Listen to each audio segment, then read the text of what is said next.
Quelles sont les deux raisons qui expliquent la nécessité du purgatoire en cette vie et dans l'autre?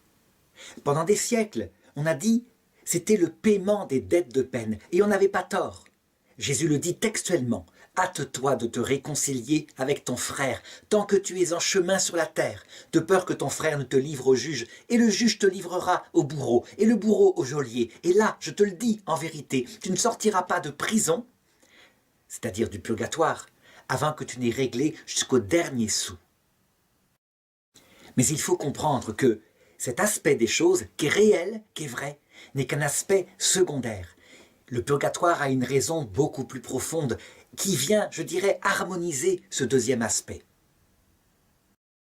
En effet, lorsqu'un homme rencontre Jésus, qu'il le voit dans son humanité sainte, à l'heure de sa venue, à l'heure de la mort, accompagné des saints et des anges, il est bouleversé et frappé par quelque chose qui est sa puissance immense.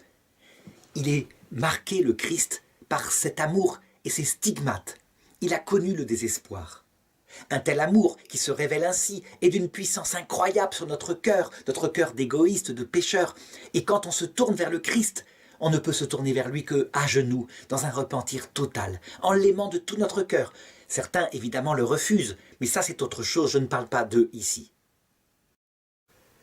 La réaction immédiate face à une telle vision du Sacré-Cœur de Jésus, ça consiste à regarder son propre cœur et à reconnaître, quand on est une personne fière, qu'on n'est absolument pas digne de regarder un tel Messie, que nos mains sont impures, et donc à nous séparer de lui, par amour pour lui.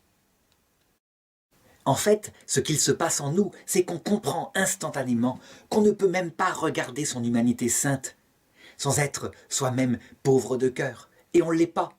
Alors on dit « Seigneur, Seigneur, tu vas voir, pour le mal que j'ai fait, je rembourserai s'il le faut 4 fois, mais je deviendrai digne de toi tellement je t'aime. » C'est la réaction de Zachée, la réaction qu'on voit dans l'Écriture. Et Jésus, quand il voit une telle réaction d'amour, il se réjouit et il dit « Le salut est entré dans cette maison. » Donc, la réaction des âmes qui doivent se purifier encore pour revoir ce Jésus tant aimé, la réaction est de dire « Je deviendrai digne de toi. Tu verras, et je vais rembourser toutes mes dettes. » Et les personnes se mettent au purgatoire tout à fait librement. Le purgatoire a donc comme première raison psychologique payer ses dettes de peine. Ces gens sont devenus des hommes justes et donc ils veulent payer. En réalité, et les protestants le font remarquer avec raison, pourquoi payer? Le Christ a tout payé. Pourquoi payer? Parce que ces personnes sont droites de cœur. Elles le veulent. Mais évidemment, ce n'est pas nécessaire. Qu'est-ce qui va leur faire comprendre que ce n'est pas nécessaire parce que le Christ a tout payé?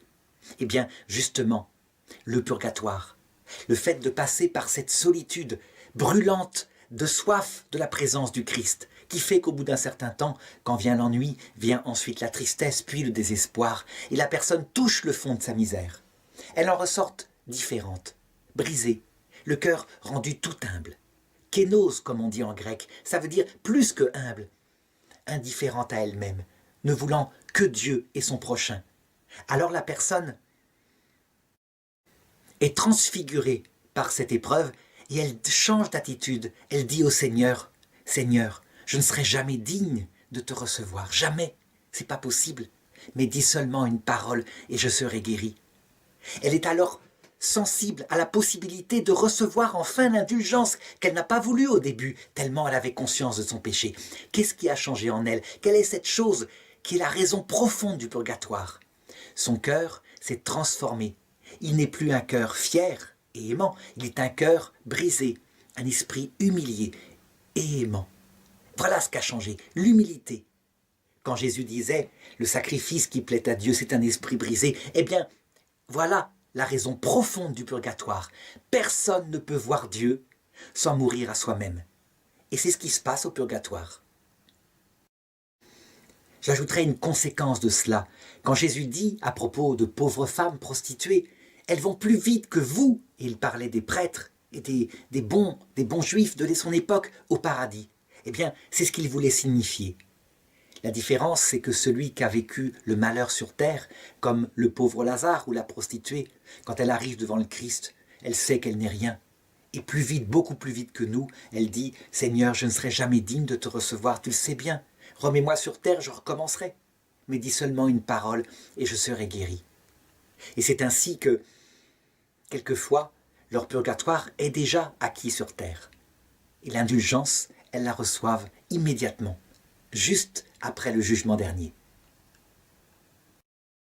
C'est-à-dire ce jugement individuel où Jésus leur promet qu'un jour elles auront la vision béatifique.